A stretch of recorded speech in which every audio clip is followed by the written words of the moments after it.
Ladies and gentlemen, damas y caballeros,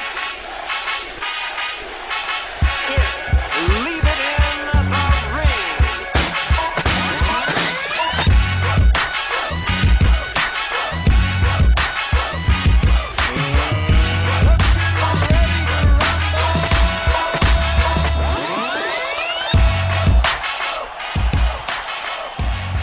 Welcome to another edition of the Wolf v. Blood Fight Show. I'm your host, Dave Duenas. What's going on, brothers? Some quick news. Really quick. Yesterday was a great show. Had Freddie Roach, Danny Trejo, Jack Mosley, Tony Danza, Henry Ramirez, Max Garcia, a lot of people, Lamont Peterson, Glenn Johnson. So many people came on yesterday's roundtable to speak about Sugar Shane Mosley versus Floyd Mayweather, which was a great show. If you didn't catch it, you can go back to leaveitinthering.com and catch the archive. We got some good news and we got some bad news that happened in boxing. Let's go with the bad news really quick. I think as everybody's heard, or if you haven't heard, you're going to find out right now. Edwin Valero has committed suicide. He hung himself allegedly by his clothing, took it off and put it around his neck and hung himself from the jail cell after being arrested for murdering his wife. The police did show up to the hotel because he had went down after murdering his wife, stabbing her 3 times in different places, going down to the hotel lobby, and confessing to the staff workers there. So they called the police. Police came down and arrested him. Now, before that, late in March, he did put his wife in the hospital, broken ribs that punctured a lung. And they released him. His wife didn't press any charges. She was denying it, saying that she fell down. Now this tragedy thing happens here to her, and now they have 2 children that are left motherless and fatherless. My thoughts about it, man. A lot of people are emailing me and asking me, what do I think? Well, there's a lot of things you can think about. I know some people are calling him names and saying, oh, good, this and that. But the point of it is that we really don't know what was going on with this man. Blood, I was talking to my boy Blood, and he raised a great question. He said, hey, do you think that his head going through a windshield from that motorcycle car crash could have done something? Could have made his brain process off balance? And I said, I don't know.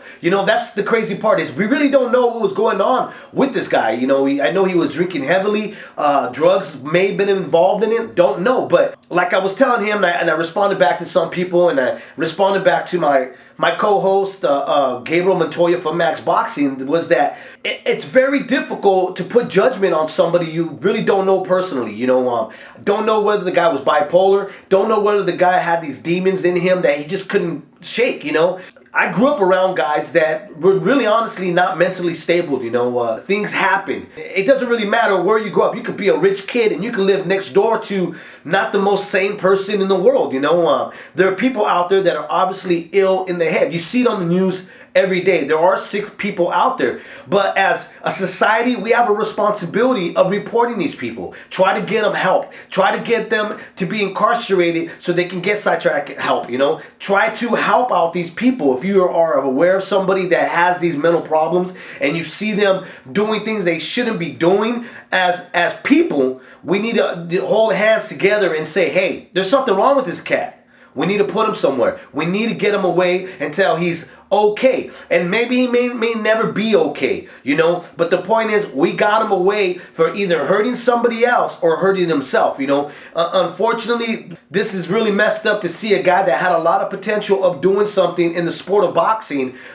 There was articles written about him way back. The Ring magazine had an article about him saying the greatest lightweight that America's never going to see. And now this happens. He was obviously in a great position of putting himself and becoming a superstar in the boxing game.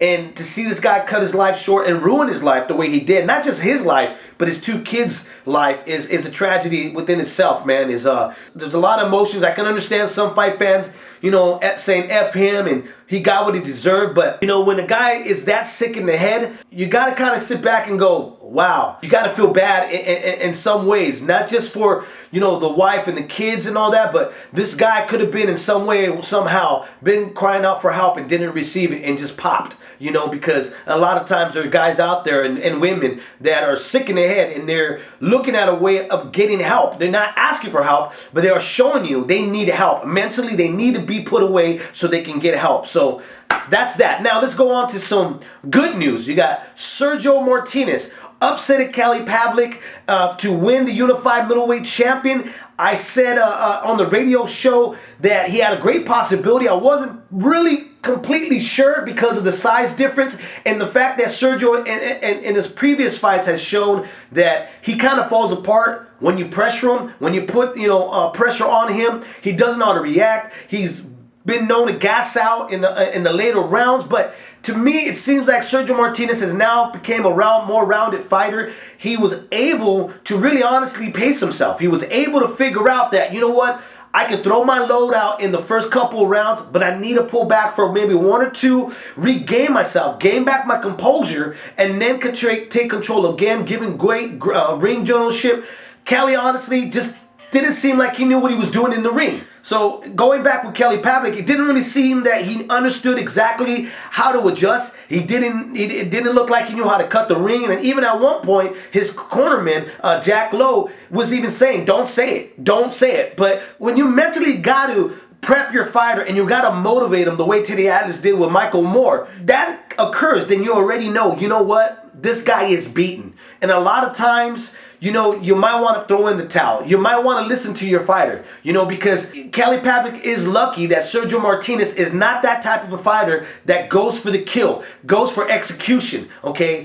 He's more of a boxer puncher. He's more of a guy that likes to be flashy, looks great, and makes sure that he doesn't get knocked out, so he keeps his distance, because if it was anybody else, you could have seen Kelly Pavlik get hurt really bad and knocked out severely and stuff. So congratulations to Sergio Martinez. I did say him becoming middleweight champion of the world makes the middleweight class a lot more exciting. Some guys say, oh, how does it make it exciting, Dave? There's nobody in the middleweight division. Well, it encourages the little guys from 154 to jump up to try to face Sergio Martinez, because Sergio Martinez is obviously the guy right now that's willing to take on anybody to prove his greatness. So there you go. I'm your host, 97 Ruff. This was another edition of the Will Be Blood Fight Show.